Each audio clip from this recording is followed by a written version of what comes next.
mga nandoon. Ako ang principal. Akalain mo, principal ka na, director ka na, janitor ka pa. Kung hindi ka naman exciting na buhay yan. May mga nagka-apply na teacher. Sabi na, pumasok sila sa school. Po, na mag-a-apply po kami na teacher. Ay, ganun ba?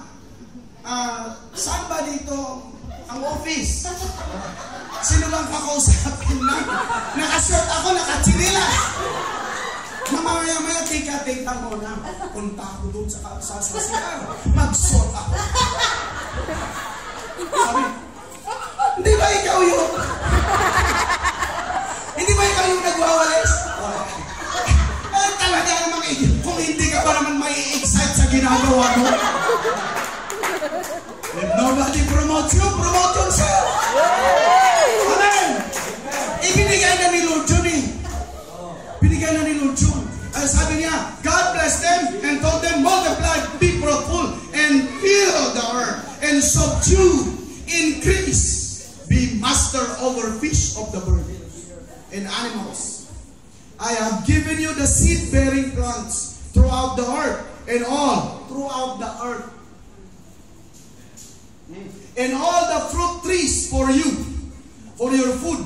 And I have given all the grasses and other green plants to the animals and birds for their food.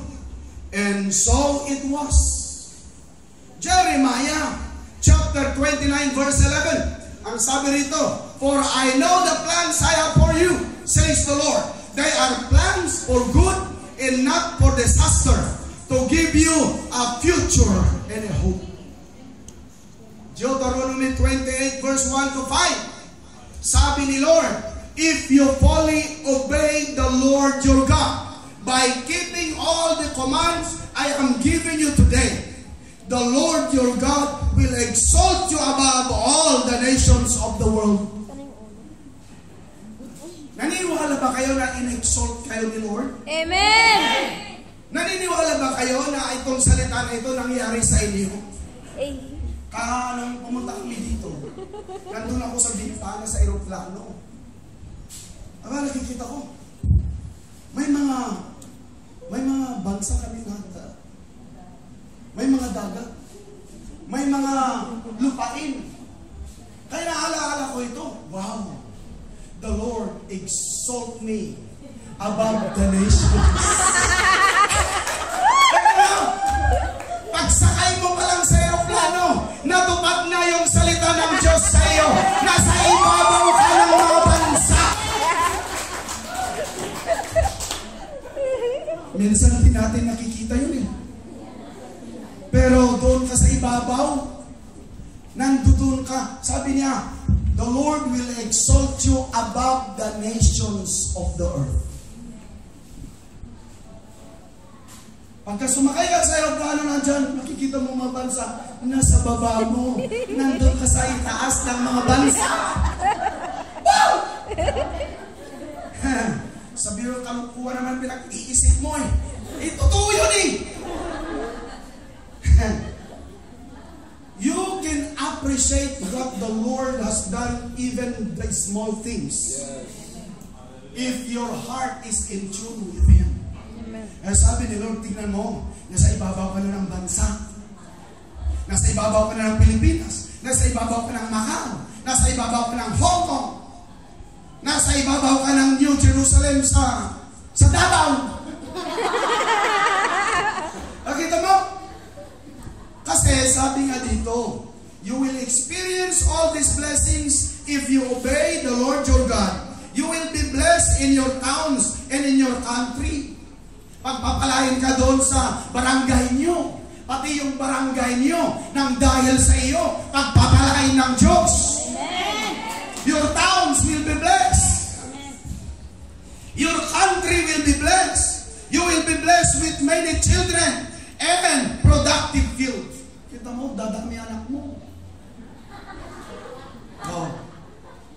Kasi nga, bakit dadami yung mga anak mo? Araw-araw ka fertile. Very filthy lang isang Kristiyano. Hindi lang naman yung anak na kalahi mo ang kailangan na anak mo eh. Magdala ka ng mga kaluluwa sa Panginoon, and those will be your children. Hindi lang yun, don't limit yourself. Dadami daw anak ko. Sige, alaga. Gawa tayo, gawa. Hindi yun. You can. Wala tingnan yung iniisip ninyo. Pakito sa akin. Alright, sabi, you will be blessed with baskets overflowing with fruit and kneading bowls filled with bread. Yung lagayan mo, yung naisa mo. Hindi mauubusan yun. Sabi ni Lord, you will be blessed wherever you go, both in coming and in going. Sa NLT sabi niya, wherever you go and whatever you do, you will be blessed. Amen. Ano yun? Sabi ko po yung mga dyan, sige ko ngayon, inatok na eh. Kalitin mo yung mga tao, sabihin mo, akin yun.